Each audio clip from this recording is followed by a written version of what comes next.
Olá a todas as pessoas. Estamos iniciando mais um Pós em Ação, Pesquisa e Sociedade, que tem como objetivo discutir assuntos do nosso dia a dia do ponto de vista de pesquisadores. Esta é uma iniciativa do Laboratório de Comunicação Aplicada em Demografia da UFRN, em parceria com a Pró-Reitoria de Pós-Graduação. Um dos assuntos mais debatidos já no final de 2025, e também de 2026 é a possibilidade da redução da jornada de trabalho no Brasil. Então, temos a PEC 08/2025, protocolada pela deputada federal Érica Hilton, do PSOL de São Paulo, e outros parlamentares, que prevê o fim da jornada 6x1, que é aquela escala de trabalha 6 dias e descansa 1, reduzindo a jornada máxima semanal para 36 horas. Tratada como uma prioridade do governo federal, muitos setores da sociedade estão discutindo se esta pode ser uma medida com bons desdobramentos para o Brasil.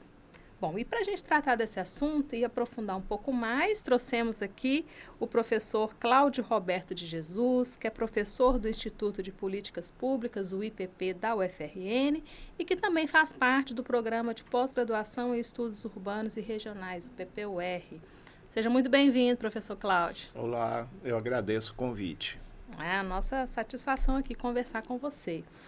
Bom, vamos trazer números, Os demógrafos gostam, de números. Segundo o levantamento da Nexus, que faz algumas pesquisas sociais, 82% dos brasileiros de 25 a 40 anos são favoráveis ao fim da escala 6x1, desde que isso não implique redução salarial. E 35% são totalmente favoráveis ao fim da escala 6x1, independentemente de isso impactar o salário. Como aspectos históricos, econômicos e sociais no Brasil podem nos ajudar a entender este perfil com relação às preferências sobre a jornada de trabalho, professor? Tá, vamos lá. Primeiro, situar um pouco essa questão da redução da jornada de trabalho. Tem um livro que eu gosto bastante que chama O Direito à Preguiça, do Paul Lafargue, que é de 1870, quando ele já vai colocar essa necessidade de trabalhar menos. Não é necessário uma jornada de trabalho tão extensa, como ele diz, que acaba aniquilando o próprio trabalhador, traz uma exaustão prematura da força de trabalho. E quando a gente tem o avanço tecnológico, o avanço da organização da produção, essa redução da jornada de trabalho fica mais evidente. E os próprios sindicatos, as confederações vão adotar o tema, trabalhar menos para que todos trabalhem. Ao mesmo tempo, o Alambir vai falar o seguinte: trabalho como um direito e trabalho como um dever. Não é possível que aqueles que trabalham sustentem os que não trabalham. E aí a gente tem desde situações de pessoas que vivem pedindo àqueles que vivem de renda, que também não trabalham. Então, essa discussão ela é uma discussão ampla e ela implica numa reorganização social. Só para a gente entender um pouco como que isso não é uma novidade, que aparenta para nós uma coisa avançada, uma novidade, mas é uma discussão que já vem de muito tempo. Uma outra pontuação, o Castells já falava sobre isso. A redução da jornada de trabalho ligada à produtividade não tem implicações graves, porque o capitalismo ele se rearranja, os setores produtivos se rearranjam. A diferença é que sempre a gente teve substituição de trabalho por trabalho morto, por maquinário, e a abertura de novas frentes de trabalho. Após a globalização, esse quadro tem uma alteração drástica.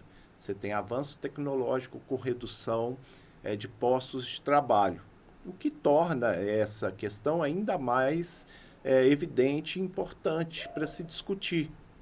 Se a gente não tem efetivamente uma redução da jornada de trabalho, o que acontece aí em escala global é a produção do que a gente chama de supranumerários. Pessoas que ficam completamente à margem desse direito ao trabalho. Então, trabalho como um direito, trabalho como um dever. Eu acho que esse é um ponto que a gente precisa frisar, né? E assim, um mito, né, é que o brasileiro trabalha pouco, né? Dados dão conta, inclusive, né, que a nossa média, né, ela está acima de uma média aí mundial de trabalho, né? Então, o brasileiro trabalha muito, né? Sim, trabalha muito e você tem, né, uma questão histórica, e falando mais sobre a nossa realidade, de uma exploração intensa da força de trabalho. Então, a gente tem uma herança de uma sociedade escravocrata, em que a força de trabalho ela é consumida, né, de forma, uma média aí, se a gente pega os estudos de Kovarik, o escravizado ele vai trabalhar em torno de 18, 14, 18. É uma jornada de trabalho intensa, sem, né, períodos de folga, sem qualquer regulação, e que o leva à morte literalmente. Compromete, inclusive, a reprodução da força de trabalho. O que nunca foi um problema, uma vez que a nossa desigualdade social ela tem um peso grande para a gente pensar as relações de trabalho. Inclusive, é uma questão importante quando a gente vai pensar redução de jornada de trabalho, para que a gente também não seja ingênuo. A redução da jornada de trabalho no Brasil, ela tem que ser pensada com muita cautela, porque ela pode implicar simplesmente no caso de você ter, além, né, com a redução da jornada de trabalho, outros empregos ou outras atividades que você vai buscar aumentar a remuneração. E aí não tem o valor efetivo, que é o tempo estendido do lazer, da preguiça ou do ócio, dependendo do contexto. Né? É interessante, professor, essa questão histórica, né, que você resgata, né, essa questão da exploração do trabalho, é que, a gente pensar hoje, né, o nosso contexto atual, um desdobramento, né, dessa intensa carga de trabalho, é que o Brasil registra muitos casos de afastamento por questões como doenças, né, psicossociais relacionadas ao trabalho. Né? Então, quando a gente está pensando também, né, tem o lado econômico, mas também tem um lado do trabalhador, né, que deve ser contemplado nessa equação, né? Não só isso, né? Questões de, por exemplo, acidente de trabalho. Quando você tem a redução da jornada de trabalho na França, alguns estudos vão mostrar uma redução, inclusive, dos acidentes de trabalho. Você trabalha, você produz mais e você trabalha com mais atenção.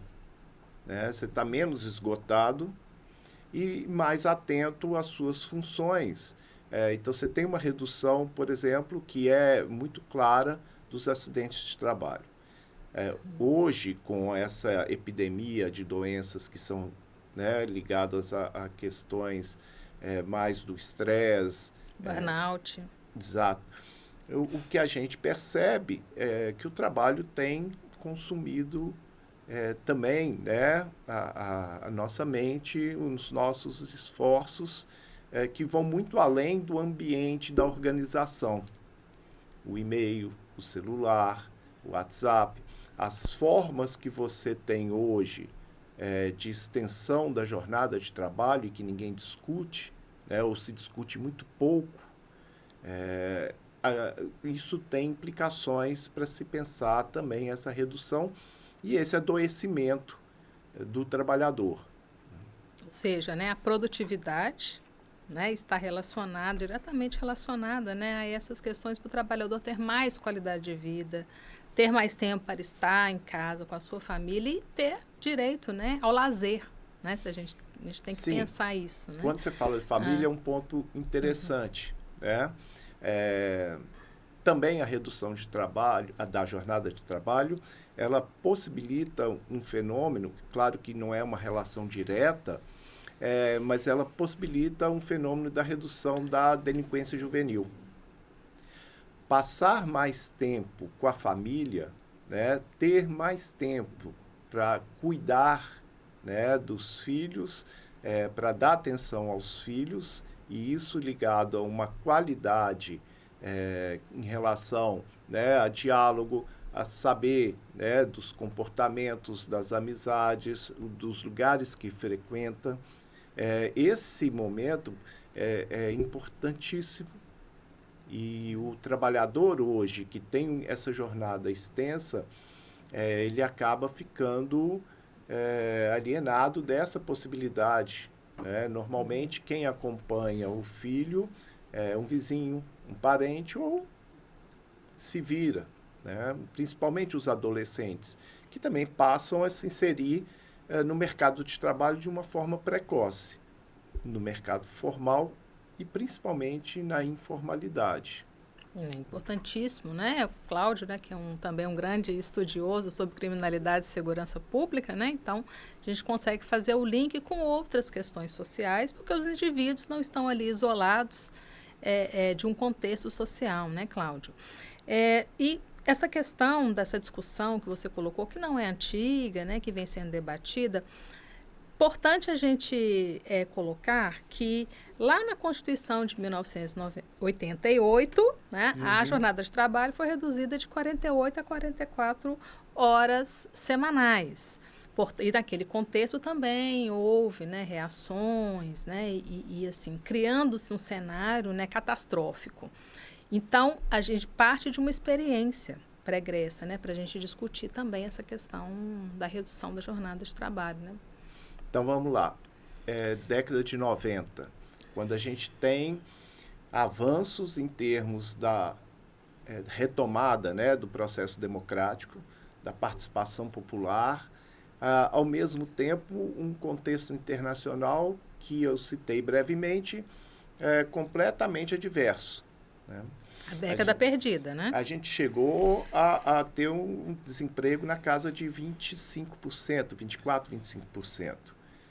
Vocês que gostam dos números, eu costumo falar o seguinte: o desemprego, né, não é um número, desempregado não é um número.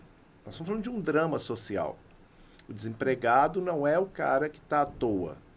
É a pessoa que está procurando um emprego e não consegue. Ele quer ser explorado e nem isso ele consegue. Então, o drama social que a gente vive na década de 1990 é importante porque tem reflexo quando, né, a gente tem uma série de privatizações e o Estado perde a sua capacidade de ser o condutor, né, desses movimentos, desses processos. Por que eu estou chamando atenção para isso? Não adianta a gente pensar a redução de jornada de trabalho de uma forma mais radical se não houver, né, um ente, um órgão, uma instituição que conduza esse processo. Efetivamente, pequenas empresas podem, né, sofrer problemas, uma vez que elas têm uma margem de lucro pequena, uma vez que elas usam a mão de obra como parte essencial, né, da sua manutenção como organização. Muitas vezes mão de obra familiar, é muito comum, mas ao mesmo tempo o Estado ele precisa organizar, né, para que não se prejudique o trabalhador, que é muito comum também você reduzir a jornada de trabalho, o que eu já disse antes, ele ingressar em outras atividades para tentar aumentar a renda, né, ou que as empresas passem a ter certas restrições de contratação ou de remuneração, né, ou que se faça a extensão da jornada de trabalho a partir de uma remuneração por fora. A gente sabe que no Brasil é muito forte essa cultura da informalidade, dos arranjos, né, que acontecem para além da legalidade. Então é importante o papel do Estado, e é triste ver que cada vez mais, né, desde 2016, a questão das relações de trabalho tem se precarizado do ponto de vista do papel do Estado. Mas isso na década de 90, de 1990, a gente já perdeu muito. Os países, né, do primeiro mundo, a partir do pós-segunda guerra, eles tiveram que é chamado de pleno emprego, graças aos serviços sociais, graças à expansão do emprego público, com a oferta, né, de uma série de serviços ligados a direitos. Então, esse contexto é sempre importante a gente levar em consideração. Se não for o Estado para conduzir esse processo, o mercado vai fazer a sua forma, né? E o trabalhador, nessa correlação de força, principalmente com os sindicatos fragilizados, tende a perder. Né? Aquilo que seria um direito pode ser, né, como se diz, um tiro no pé. É preciso planejamento, né, professor? Né? Não vai acontecer assim sem maiores repercussões, né? Porque, como você está colocando aqui, está dentro de um contexto social e econômico, né? Bom, um problema no Brasil diz respeito à maior qualificação do trabalhador. Qual o ponto principal, ou qual vai ser assim, o papel mais importante da educação frente, por exemplo, um cenário de redução da jornada de trabalho e considerando também todas as revoluções tecnológicas, né, que está em curso no mundo, né, não apenas no Brasil? Tá, aí é uma discussão também longa, e aí eu sugiro você trazer um especialista para essa discussão que me escapa em muitos sentidos, né? Mas de uma forma geral, também há um mito da educação, né? Teve um político que há um tempo atrás falava que ia fazer a revolução pela educação. A educação formal ela é muito limitada. A escola ela é ainda pautada em certos preceitos que são muito mais disciplinadores para o trabalho fordista, né? É incrível como a gente ainda hoje tem a sala de aula, mesmo aqui na universidade, né? Cadeiras enfileiradas, o sinal, né? que remete à fábrica. A gente reproduz uma série de coisas na educação, inclusive na educação universitária, que é um pouco da organização fordista da fábrica. E é incrível como a gente não se dá conta disso e não rompe com esse modelo. Fala-se muito em romper com modelos tradicionais, mas coisas muito sutis, subjetivas, nos acompanham. E a escola parece muito mais, né, essa educação formal, muito mais de controle e docilização dos corpos do que preparar para a autonomia. Isso aparece muito no discurso, mas as práticas ainda... então, há um papel importante, sim, na qualificação, e aí entender qualificação num sentido muito mais amplo, né? Uma qualificação voltada para um ser humano ético, que tenha disciplina, sim. Eu acho importante. As pessoas acham que disciplina é só aquela coisa de exército, né? de forças armadas. Não, disciplina... para ter autonomia você precisa de disciplina, para que o outro não fique te mandando, não fique te obrigando, te subjugando. E mais do que isso, né? Saber se apropriar dessas novas ferramentas que são fantásticas, né? do que é chamado de inteligência artificial, da robótica, se apropriar disso, mas tendo em vista o coletivo. A gente também tem perdido de forma muito contundente, né, essa noção de coletividade, o que é preocupante. Então, exalta-se muito o papel da qualificação, da educação, né, da formação, Mas essa formação ela não pode estar dissociada, né, de uma questão mais humanística e que não seja só discurso. Com toda certeza, né? É meio assim, a gente acompanhar também as gerações, né? Eu acho que, mesmo que dentro da universidade, né, às vezes a gente vê um descompasso, né, entre para quem a gente está dando aula hoje, né, e como os currículos eles estão orientados para a gente formar essas pessoas, né? Talvez tenha um descompasso aí, né? E pensar no mercado de trabalho, assim, eu super concordo, né, com essa colocação de que se a gente está pensando no trabalho com repercussões sobre a vida do indivíduo em todas as áreas, então a sua formação também deve alcançar, né? Então, a gente pensar de uma forma mais ampla, né, e ainda equacionar coisas, né, que ainda estão pendentes. Existem falhas, algumas falhas de formação e da própria escolarização, né? O Brasil colocou os jovens e as crianças na escola, mas a qualidade, né, e se apropriar, quando eu falo qualidade também é muito, né, se apropriar desse conhecimento para ser um indivíduo crítico e também dominar aqueles fundamentos que são importantes, né? E ter eu lembro disso da época do mestrado, né? Ter um projeto de nação. Qual projeto a gente tem? A gente quer que as pessoas se qualifiquem, quer que as pessoas, né, se destaquem, mas para quê? Para qual área? O que a gente quer desenvolver? Que país queremos ser? Porque o jovem fica perdido quando vai escolher qual curso quer fazer. Né? Vou fazer medicina para ganhar dinheiro. Vou fazer tal coisa para ter um retorno disso, daquilo. Né?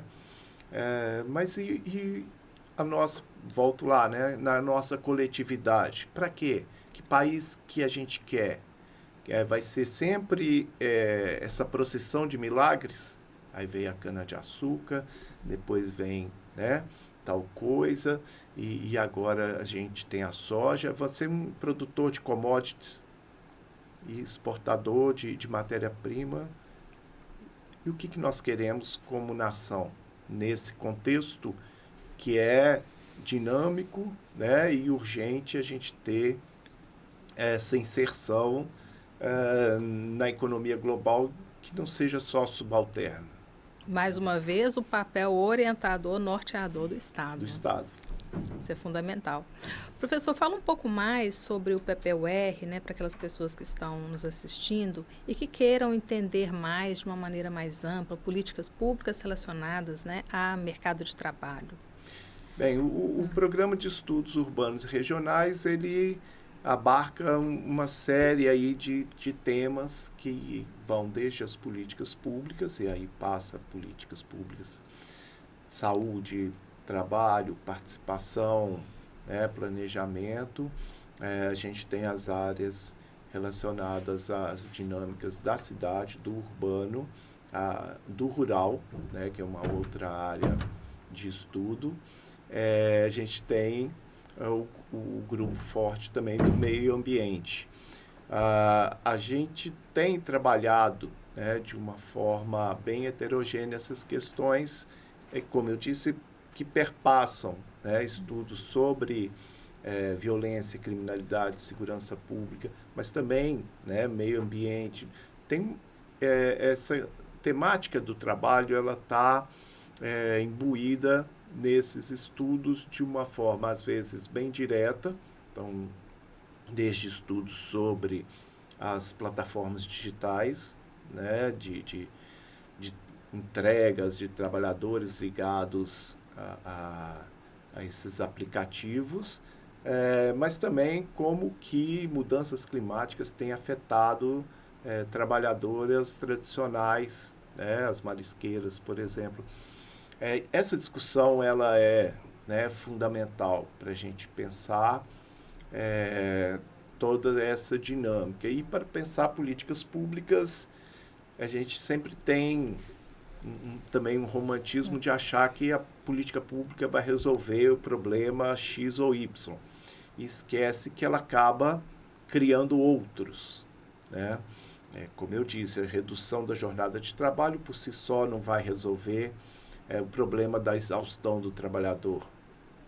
Ela também traz outros desafios. E aí a gente tem que pensar uma série de outros projetos, programas, outros planos de ação, né, para mitigar esses problemas que vão, às vezes são previsíveis e às vezes não. A redução de jornada de trabalho, como eu disse, pode colocar pequenas empresas com problemas financeiros sérios.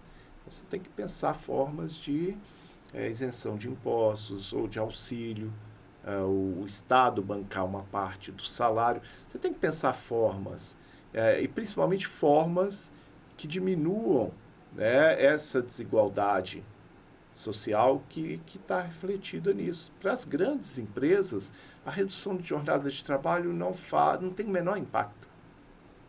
Não tem o menor impacto.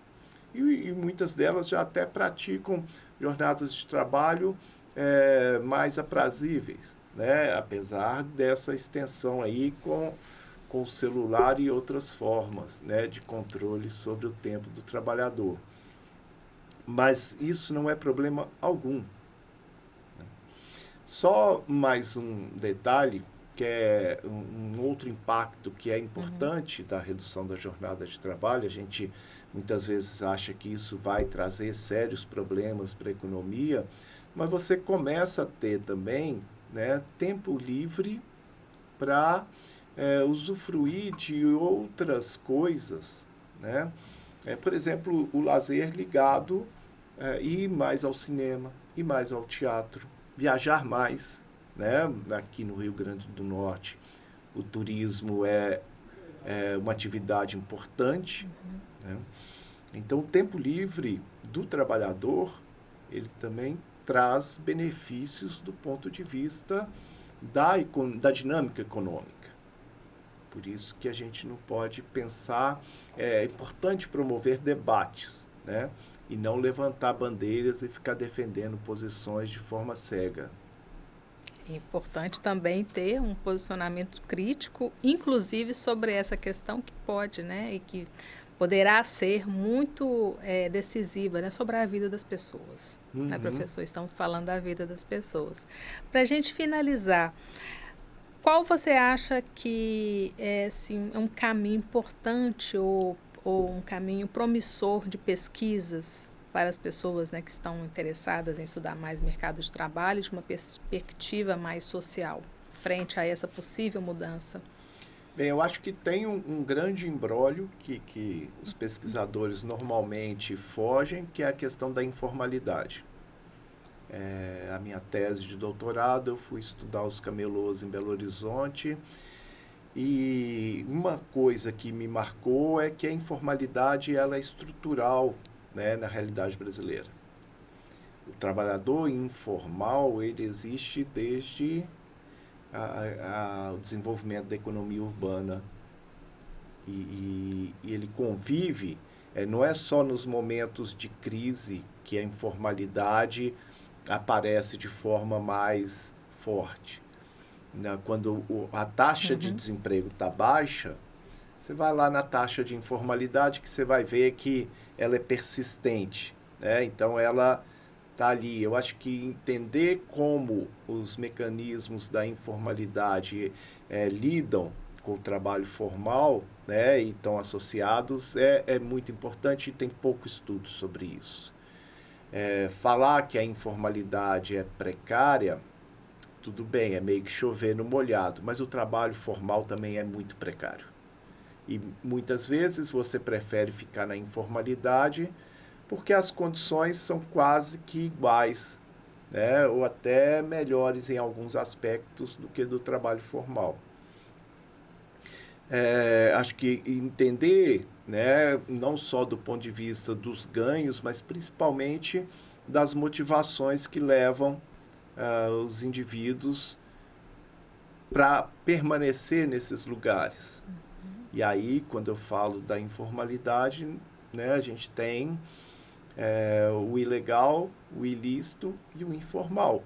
Né? Voltando aqui à área que eu tenho estudado mais recentemente, os mercados ilegais, né, os mercados de drogas, de armas, de madeira, de pedras, de pessoas, né, de tráfico humano, eles têm crescido porque têm se tornado muito atrativos. Então, entender também a dinâmica do mercado de trabalho para além da formalidade.